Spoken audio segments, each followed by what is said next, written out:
Nola bizi ditu Iñaki Perurena bezalako goi-mailako kirolari batek Sanferminak? Parrandarik egin aldute.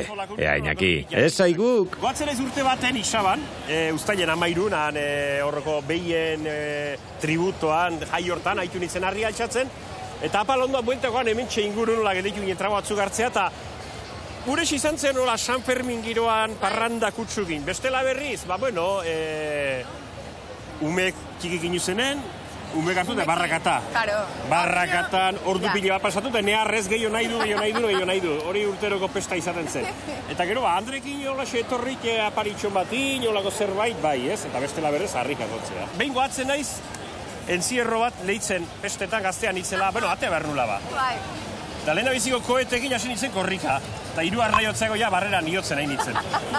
Olako gizona eta ikara badu zonon bat, Bai, olako gizona, zezenak azkarra harrapatuta, kolpe desente eman igual. Maite eta bik hasi ginen elkarrekin, hemen gau pasa bat indearen ondorio bezala. Bai, aurretik pixkoat herritarrak eta bakizan zautzen ginen, hemen gau pasa inde hasi ginen martxan.